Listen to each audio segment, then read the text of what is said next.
Today's episode was a fun one for me. Not only have I known Jen for over 30 years, in fact, she actually babysat me at one point in my life, it proves that no matter how long or how much you know somebody, there is always something else that you can learn. Jen spent 6 years working with victim services, providing support to people on the worst days of their lives. I was amazed to discover how many of those skills she found transferable to her current role as a mortgage specialist at RBC. As a side note, if it seems to be an abrupt start to the conversation, we hadn't seen or spoken to each other in quite a while, and so we had to do a personal catch up off camera. Other than that, sit back and enjoy my conversation with Jen Wheeler.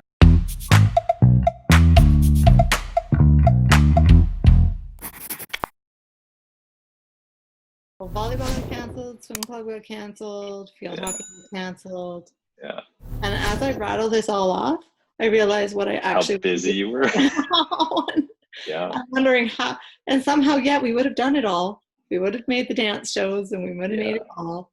Yeah. And no, yeah, I thought about that the other day because we would have had dance festival this whole month. We would have dress rehearsals and the show coming up. And this time of year, normally I can't breathe. I'm so swamped. And like today we went for a nice walk and I worked and I did my workout and I was like, wow, this is easy. I don't know if I need this to end. This is actually just yeah. I mean, I definitely miss some things. I mean, I miss my hockey, right? Oh, I mean, that's obviously not coming back anytime soon because you can't have 20 guys huffing and puffing on a bench and then, going into. I think the one thing too that we've realized from a lot of this too is everybody's boundaries are so different. Like, boundaries are the same. So, we have some social media local sites here in the country of yours too, and the ranting and the anger and there's a lot of judgment. With my psychology background, obviously I just have an undergrad, so it's not like I'm oh, you're pro. You're pro. You could tell me everything that's wrong with me. For hosting counseling sessions. No. But what I've noticed is the cyclical trauma processing of it all. So everybody's talking and in circles over and over and over and over and over. And that's just people trying to process it all. And everyone's taking in all this information and trying to figure out what they think and what works for themselves. And they want to feel safe. They're scared.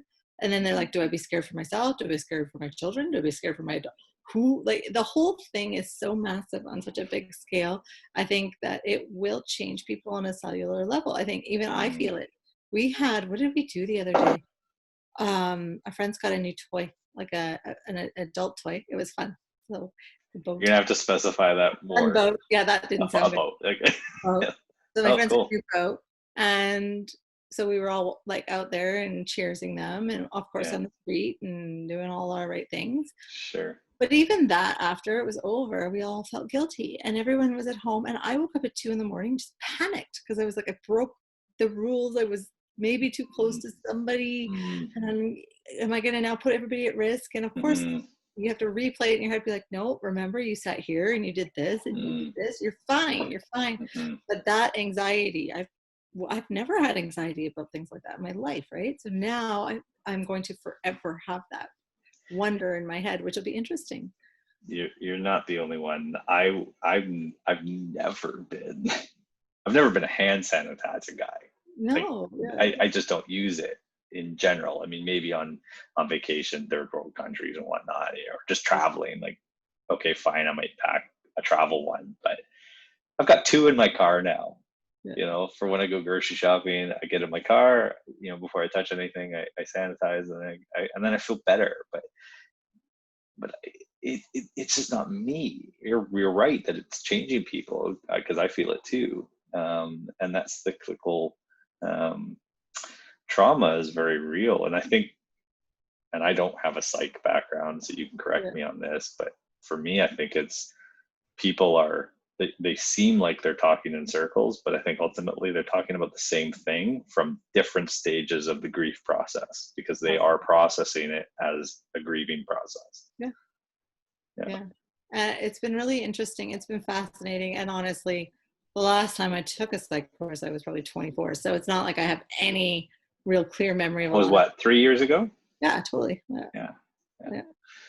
But yeah, no, so it's just an understanding of people and watching how they handle big things, and everybody's different. Some people get really opinionated and they know everything, and then other people get really emotional, really scared, and some people get like almost borderline like sad and depressed, and then you just watch it. But the majority, the one consistent I've seen with everybody is a conversation in circles about how this is going to, how long it's going to last. Is it going to spread? I think I had it. Maybe I had it. I had a cold. I had a cough. Maybe I didn't. Maybe I didn't. Like that conversation. Can I commute? Well, everybody's like, it's allergy season right now. I know. There's like, if my kids are like, I have a sore throat, I'm like, what? Do you have a headache? Do you have taste? Can you smell? That immediate reaction. Yeah. We haven't been anywhere. Like, where are we going to get the virus from? Where we left? I'm curious what you think, because you used to work for the crisis line, right? Do I have that correctly? Or victim services? Okay. So I had that wrong. Okay, well then that question's not going to make any sense. Because I did a lot of calls, so just try it anyway. Let's say I'm a person who normally suffers from anxiety. Yeah. And I've noticed that, you know, my normal things that I'm anxious about are still there. However, this new thing that now I'm carrying hand sanitizer in my car has sparked this awareness that I like that's weird, right? Because that's new to me. Like I must be experiencing a new anxiety. But then I talk to all my friends and they're doing the same thing. And so maybe now I'm normal. And so now it's not a crisis. Now maybe I don't have that anxiety anymore because everybody else has it, right? Like it's sort of, that new normal is not where I want to be, but it gives me that false sense of normalcy because everybody else is now on high alert. Like, is that? Yeah, I don't know how to answer that one. That's for sure. That's definitely off of my expertise. But I would say from just, if I was going to just take a leap based on what I've seen and know, I think people tend to find and seek out people who they can relate to. And so, yeah, I could see what you're saying, because I guess maybe it would create more people for them to talk to, and they might feel more heard and understood. Whereas they didn't have to carry it so much alone, like they probably did before, because they felt like people wouldn't understand it or didn't understand it. This is something they can relate on, because everybody's sort of in that space. Everyone's different. Like I haven't yet to talk to anybody who's been predictable in this. Everyone's had this really unique perspective. The only constant that I've seen, that I've enjoyed seeing, is every single person has said there's sure been some good things from this. There's sure been some, like, I feel like I got transported back in time with my children. Like the little ones are hanging and playing, and the sibling time, and so I've heard that message from pretty much like everybody that's living with people. Obviously it's different if you live alone, but for pretty much everybody living within a family unit like what we have, they're raving about the togetherness and this like gift of time that we've had with these kids that we just didn't have. Because I had it wrong on the crisis. So victim services. So can you explain what that was and how long you did that for? So I was there. How long was I there for? I want to say 6 years. Okay. It was like it was off and on, right? Like, because you did part-time. Yeah. So I started as a volunteer. Okay. And because even the volunteer process was like, you had to go through quite a bit of interviewing, and then you do the criminal tests, and then you had to go do the lie detector. Like you had to go do the whole thing. And then the training was, I want to say it was 4 weeks, 5 weeks. Like it was a lot of intensive training just to volunteer there. And then as I spent more and more time, an auxiliary position opened up. So then I applied for that, and I did that as a caseworker for probably 2 years of that, 6 years. That was just basically on call. And then I would have it was pagers back then. So it was pagers, and then we would just be at home, and then you would have your days and nights that you were on call. And if something happened, then off you went, usually to the scene, and then you'd be there to support witnesses, and then potentially to the hospital for a family, and then potentially to the home to notify a family member that their loved one has passed. And then you stay with them until their support network comes. And then of course it's phone call follow-up. You get your file and you manage your file, and then you're continuously touching base to make sure they were getting the support they needed, and referring to other counseling and anything in the community that could support them. Everything from that to, I was like At the Picton appeal, we were there at the courthouse to provide support to family members of those victims. Okay. I went to court with a woman of domestic abuse, so we'd take them and we'd accommodate, like go with them. Yeah, all sorts, of course, domestic and all sorts of stuff we would do. Yeah. What I loved about that role was there was this vulnerability and this authenticity in those moments. So when you would go into somebody's life in that time, and it's such a negative, hard time for people, what I loved was that you could actually really connect with people. And majority of people were open. Not everybody. Some people want nothing to do with you when you're there, but the majority of people just needed somebody there. And I think it was an honor and a blessing to be able to do that, even though there's really nothing we could do other than listen. There's not really any tangible thing you can do to make that better other than just to sit there and let people talk, or give them a phone number, or make sure they have that. And that was what kept me there. It was just a whole bunch of people, a whole bunch of volunteers that just really cared. And so, yeah, it was a hard one to let go of. I almost went back actually when I was looking, because I was trying to figure out what I wanted to do after I took some time off with my last kid, and I almost went back and went through the whole process again. And then at the last minute, I backed out. Yeah. Why'd you back out? I just, when something just hits its limit, and I think it was just served its time. And I didn't want to go back to it again because it was hard on my family, the hours. Being on call was hard on my family, even though I loved it. And then my last call was pretty rough. And I didn't want to see it again. Yeah. Okay. When you go into those situations, so say it's a sudden death notification and a mother has just lost their son, and you're there, and the pastor comes and everybody's there to try and support, and then the pain in the room and everything going on around you, and all of that stuff, it's not about you. So it's really, I found it easy to remove myself in those scenarios, because I wasn't there for me, I was there to take care of that person, and to just find that little moment to offer some relief or something. Just you would look for it, right? Because there's not a lot you can do. So information and support and emotional support, and here's what you're going to do tomorrow. Here's a package. Like, just, it's not law. It's not, you can't bring that person back that they love. So you're not really doing anything, because that's what they want. But you just become sort of that, you're just giving of yourself in some way or shape or form. And then when you leave, it comes and it rushes. And then it all of a sudden is something that's now you have to debrief. And they were great. We had so many support systems for debriefing. I mean, the stuff that our police members would see on a day-to-day basis, they take care of each other. There's so much debriefing that happened. So it was all there. And it was we were really well looked after that way. But for me, I think coming home and then going to my little children, I just wasn't able to do it anymore. I just stopped. That's when Ryan suggested you could come and be a mortgage specialist. And I actually first we talked to his boss at the time about me coming on there, and he was concerned it was not a good fit just because I didn't have any real experience at the time. Right. So he was like, well, it might be a bit challenging. So then Lisa picked me up and mentored me and taught me everything. And I realized how similar the two roles were. Like, they really weren't that different. There was a lot of emotional support and a lot of caring and a lot of chatting and a lot of making sure I was there, except now I could tangibly do something. Now I could tangibly sit down and give something to somebody and be like, here you go. This helped. And that is what probably got me into the role I'm in now, because I'm still doing all those things. There's a lot of counseling, a lot of listening, but at the end of the day, I actually give something to somebody that they can utilize and will most likely improve their life. And that's pretty cool. You don't have that same feeling of helplessness sometimes. No, actually, I don't think I ever do anymore.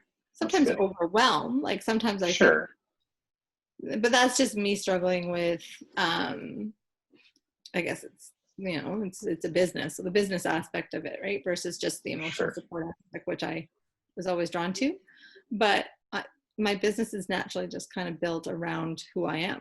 Like Right. a lot of people come to me when they're going through massive like life changes. I do a lot of work with individuals going through separation and divorce. Yeah. So that seems to just be those folks that do need somebody who can listen and talk and hear, and they just naturally seem to come my way anyways. So it just seems to be that they've morphed together in some way, shape, or form, which is kind of cool. That is really cool, actually. I didn't know that. I didn't realize that you felt there was such a almost a mirroring of the two experiences. One where you can't really do anything, and one where you actually can. But what I was going to say is, I've always admired you for the work you did there, because, I mean, in general, I admire people for jobs that I could never do, and and I don't know if this is just something you have always been good at, or if they trained you, or if I'm just assuming something and I'm wrong. But I have a terrible time with compartmentalizing emotions like that would, I think, require.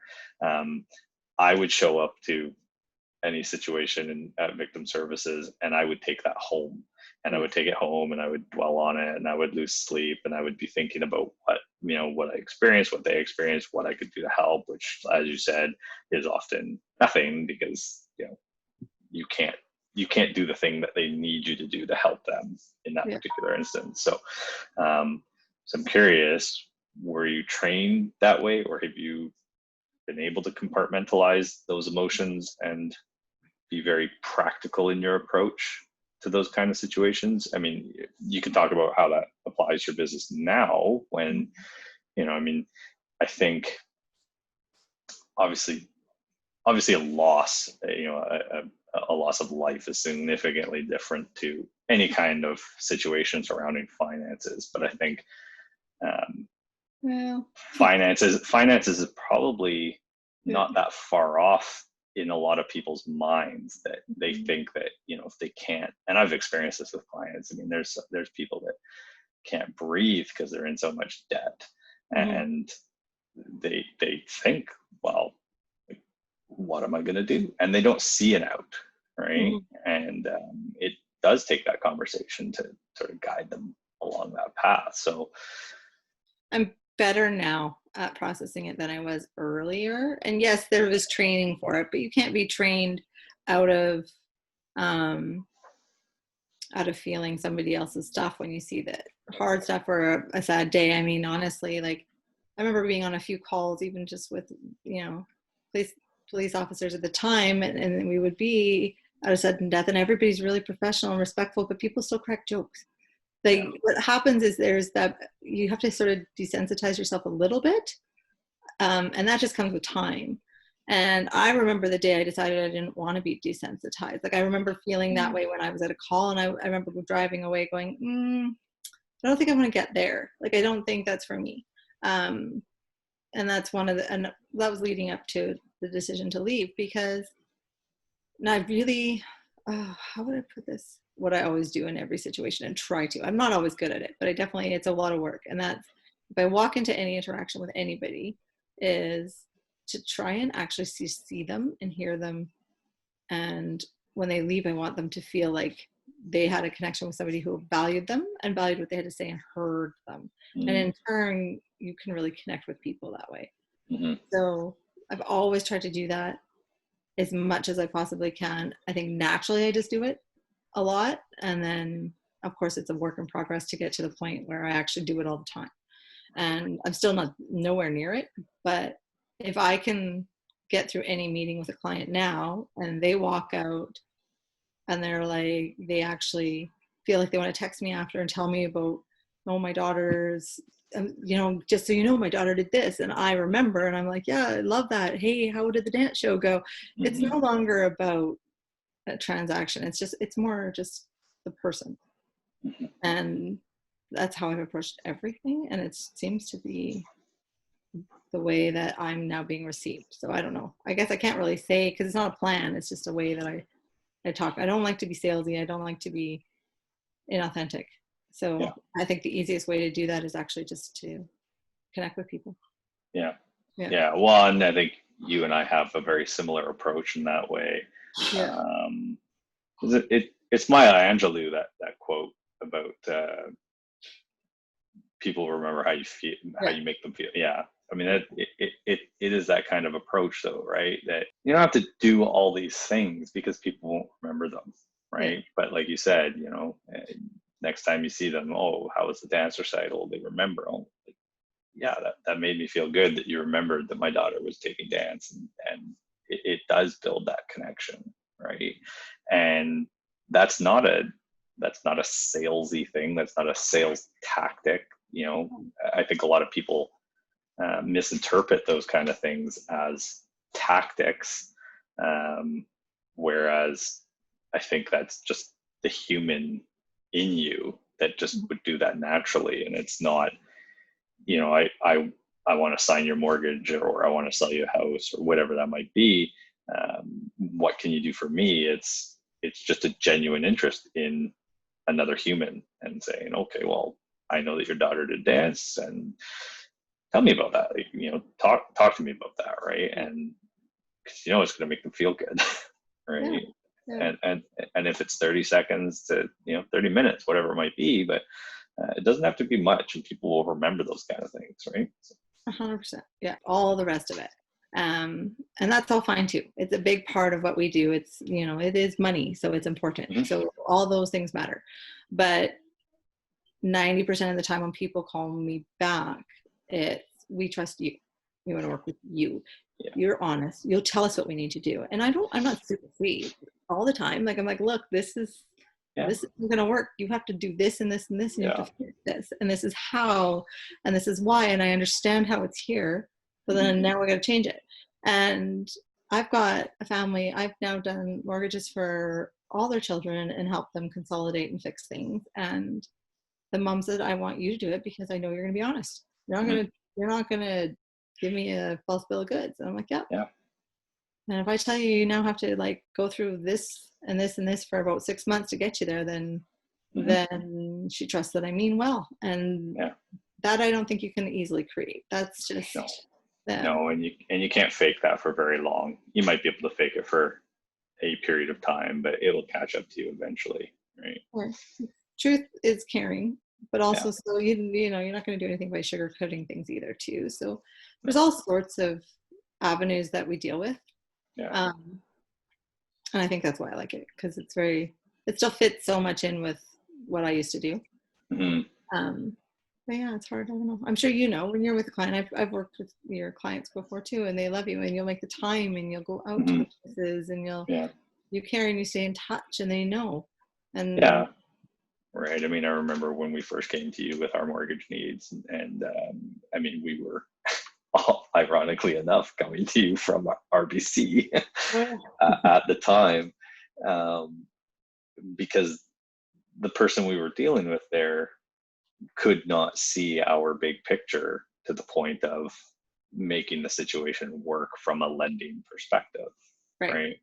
And the lending being the critical piece of that puzzle at that particular instance, but only one piece of the puzzle. Right? And you were the one that actually looked at the whole piece, right? The whole picture, and said, okay, well, if we move this over here and this there, and ultimately package it like this is what the lender wants to see. And that's the story we can tell to get you all the pieces of the puzzle interconnected, right? So Oh, that's nice to hear. I like that. I remember doing that too. It's I do think 6 months from now, you're going to see businesses struggling. You're going to see a complete and utter change with the way things are done from a financial perspective, from an anxiety, social, like overall mental health perspective. People have, like I said earlier, my opinion on how this will change us on a cellular level. I think that's going to play in the way that our behaviors are different in society. But the big one is I don't think anyone's going to take on things just from the sake of they don't want to go back to the way they were before. I don't know if everybody wants to. I mean, I've looked at this is a girl comment, but I've looked at my closet and the amount of clothes I have not worn in 8 weeks. And this, I literally have been putting on the same 3 things for 8 weeks. Of course, wash and rotate. But Sure. so then you realize very quickly all this stuff you have that you don't need. And I'm not less happy because of it. Sure. So if I am one person and I can pick that one thing, I can pick clothes. I can also go into eating out, socializing at bars, big expensive outings into like, you know, facilities that I spend $30 a kid on so they can go play, or any of that stuff. I think as a society, I think everyone's gonna not necessarily even see the same value for it anymore. I 100% agree with that. Yeah. I saw a meme a couple weeks ago, and I generally don't quote memes unless they really just affect me, that said, when you really think about it, the economy is failing because we're only buying what we actually need. Mm-hmm. Right? We're not traveling, we're not going out to eat, we're not buying clothes that we're not wearing or don't need to wear. You know, we're just buying what we need to survive. And that's a big realization, I think, that at least I hope that a lot of people actually make, that maybe, and my mom said this last night, that maybe people will realize that the normal we had was not actually all that great. Yeah. That maybe we don't need to get back to that normal. We should actually adopt a new normal. But I was talking more of just all the mammograms being canceled. I was going from the female perspective of that. Sure, But then I think of all, that's prevention too, though, right? But if you have a symptom and potentially a worry and a fear, and you are now not getting your mammogram, what if it is something? What if you actually have cancer and it's now 8 weeks later, and this has progressed to a point where you are not going to recover the same way you could have 8 weeks ago, and you've now sacrificed potentially getting treatment fast for the greater good. Yeah, I think that was a mistake. Yeah, but that's happened, and I'm just curious as to whether or not you can work or go get a massage is more important than that. And that's where I start to watch it. I'm like, okay, well, where's society missing the boat here? Because you really think about what's going on. Like, think about the stuff that's not happening and the lives and the people. Like, you go to high school graduates, teenagers, what they've sacrificed, what they're going to sacrifice down the road. Like, the amount of sacrifices being made for the greater good right now. And then mammogram's a really good example. But if you had this tiny little lump that you felt something, you booked a mammogram, it got canceled, and by the time 4 months later it got rebooked, it was the size of a walnut, and you got to have the breast removed, and who knows, right? Well, there'd be countless different things. I just use that one as an example. For sure. Yeah. So all of these things, it'll be interesting. So we talk, real estate, and we talk finance, but in the medical world, imagine the debates they're having, and just they keep going. For me to talk real estate being down, that's a very selfish thing as well. And that's purely financial, right? People are way worse off than I am, right? We still got our house. Kim's, got a good job. The kids are healthy. We have enough food. Got a great street that we live on. The kids are outside every day. We have technology. We can stay in touch, educating. There's so many good things out of this that I'm trying to focus on, and trying to focus on what we're gaining out of this, because it's not all a loss. There are things we are gaining.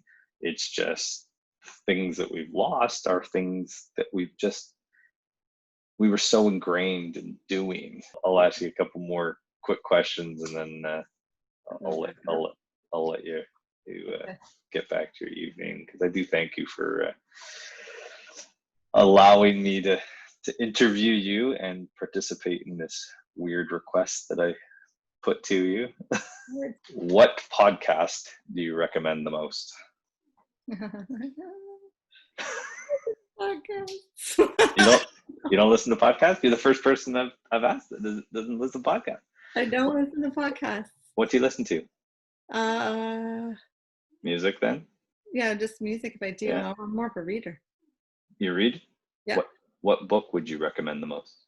Oh gosh. Or if you can't narrow it down to a book, what author?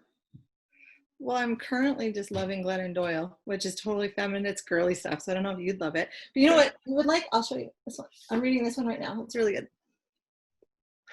I've got that on my wish list from the library. Yeah. Have you seen her TED Talk? No. Oh, look it up. That's what the book's based on. Well, no, I haven't seen it because I wanted to read it. Oh, but okay. This book is insane. It's so good. I love it. I'm devouring it too. Okay. Well. This one here too. This is a good one too. Okay. I can just keep going in a sec. No, I don't. Yeah, I don't listen. I'm more of a reader. You know why? I'm terrible because I talk all day and I take phone calls and stuff. I tend to my free time. I want. Okay. Okay. Yep. What was your worst job ever? I didn't enjoy working. I liked serving tables, but I didn't like working at the Mongolian Grill in Prince George. Not liking that. Okay. Oh, what's your worst job ever? It's so funny because of all the talks that I've done, and I think you're number 8 now. The what's your worst job ever is the only one that gets asked back of me for whatever reason. I don't know, but my worst job ever, I worked at a factory that converted compostable materials into pig feed.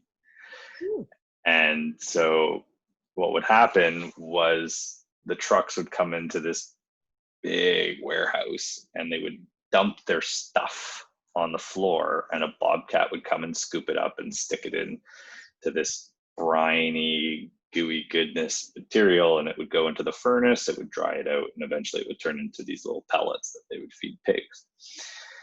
And the problem with compost is that it oozes. And so my job was to take this 3-foot wide squeegee and squeegee the ooze back into the middle of the pile so that the bobcat could just pick up this pile and put it in this tub. And yeah, I can tell by your face that you can smell the odor, right? Yeah. Yes. Oh, it was just the worst. And coincidentally, actually, so I worked there for about 6 weeks. And I mean, you and I both know my dad was not a nepotism person, right? Like I couldn't just go and work at his company without proving myself. And so I had a couple of jobs, you know, prior to that one. And then he saw me working there and he's like, okay, well, let's see if we get a job. And so I worked there about 6 weeks, and then I left there to go work with my dad. And 3 weeks working at Custom Plate, the factory burned down. $13 million worth of damage on the shift that I would have been on. Oh my gosh. Yeah, so it was a little bit serendipitous and a little bit freaky for sure, but I was very thankful that I didn't have to shovel goop anymore into a pile. So what piece of advice would you give your 20-year-old self? Oh gosh, so much. If I could have learned at 20 that I had absolutely no control and I didn't need to control anything, I probably would have actually enjoyed the moment of my life a lot more. I think I was so busy trying to control everything and make sure everything was going to work out for other people, work out for myself, that I was pleasing all these people all the time. And instead of just enjoying who I was and just relaxing into, like, I don't know, the life I was creating. Anyways, Jen, thank you so much for participating. It's always good to talk to you. I wish we could have gotten together for our lunch or dinner when we did, and then we wouldn't have been so long between seeing you guys. But well, this time it's not our fault. Pardon me? A global health crisis got in the way. But this time it's actually not our fault. So we can't all. I know. But we'll definitely have to get something on the books for when we are permitted to. Absolutely. We could always come sit in your cul-de-sac too. We'll figure it out. Always welcome. Cool. Always welcome. Anytime. You'll know where to find us. That is true. Not like we're going anywhere. So. occasionally I go for a drive just to get out of the house, and it also focuses the kids. If they're not focused at school, I'll go for a drive and I'll make them read in the car. So then they get, 30 minutes of driving and 30 minutes of reading, and then they're calm.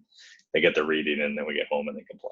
But yeah, because if we get nothing else done for school, I want them to practice their reading every day. That is good. Yeah. Yeah. That is So. a good one. Anyways, go to bed. Thank you Yes. so much, and say hi to Ryan for me. I will. You take care. Say hi to Kim and the kids. All right. Okay. Good night. Bye. Bye.